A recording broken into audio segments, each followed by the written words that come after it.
നിയമസഭാ തെരഞ്ഞെടുപ്പ് ഫലം വിലയിരുത്താൻ ചേർന്ന CPM Kovalam Venjaramoodu area committee യോഗങ്ങളിലും മുൻ മുഖ്യമന്ത്രി പിണറായി വിജയൻ, സംസ്ഥാന സെക്രട്ടറി MV ഗോവിന്ദൻ എന്നിവർക്ക് വലിയ രീതിയിലുള്ള വിമർശനം ഏറ്റുവാങ്ങേണ്ടി വന്നു. പിണറായി വിജയന്റെയും MV ഗോവിന്ദന്റെയും പ്രവർത്തന ശൈലി ശരിയല്ലെന്നാണ് കമ്മിറ്റിയിൽ അഭിപ്രായമുയർന്നത്.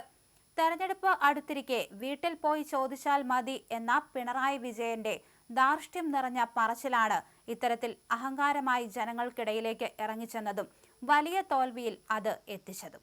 ഇത് അഹങ്കാരമായി തന്നെ ജനം വിലയിരുത്തി.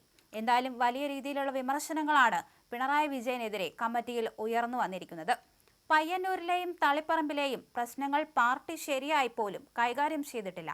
അവിടെ വിമർശനം ഉയർത്തിയവർ ശരിയായ പാർട്ടിക്കാരായിരിക്കെ അവരെ വിമതരാക്കി. അവർ ഉന്നയിച്ച കാര്യങ്ങൾ വേണ്ട രീതിയിൽ കൈകാര്യം ചെയ്യാൻ പോലും സംസ്ഥാന നേതൃത്വത്തിന് കഴിഞ്ഞില്ല. PB അംഗം കൂടിയായ പിണറായി വിജയൻ ആ വിഷയങ്ങളിലൊക്കെ തന്നെ മൗനം പാലിച്ചത് ശരിയായില്ലെന്നും വിമർശനമുയർന്നു.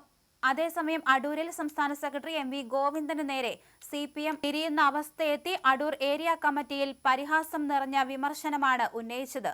അന്തരിച്ച നടൻ ജയൻ അഭിനയിച്ച ലവ് ഇൻ സിംഗപ്പൂർ സിനിമയിലെ ചാം ചച്ച ചും ചച്ച എന്നുള്ള പാട്ട് പോലെയാണ് MV ഗോവിന്ദന്റെ പത്രസമ്മേളനം.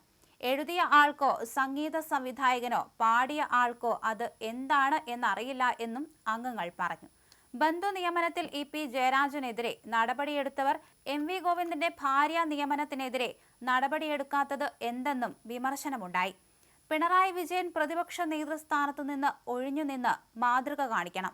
സമുദായ നേതാക്കൾ കൂടിയായ ചില CPM നേതാക്കൾ വോട്ട് വാഗ്ദാനം ചെയ്ത് പണം തട്ടിയത് അന്വേഷിക്കണമെന്നും യോഗത്തിൽ ആവശ്യമുയർന്നു.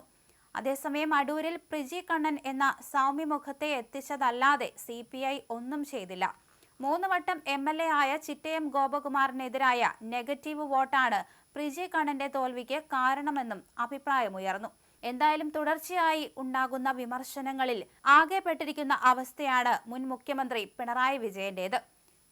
അതുകൊണ്ട് തന്നെ പ്രതിപക്ഷ നേതൃസ്ഥാനം ഒഴിഞ്ഞു പോണം എന്നാണ് അണികൾക്കിടയിൽ നിന്ന് ഉയരുന്ന വികാരം. പിണറായി വിജയന്റെ അഹങ്കാരം തന്നെയാണ് ഇത്തരത്തിൽ LDFന്റെ വലിയ പരാജയത്തിന് കാരണമെന്ന് സഖാക്കൾ എടുത്തു പറയുന്നുണ്ട്.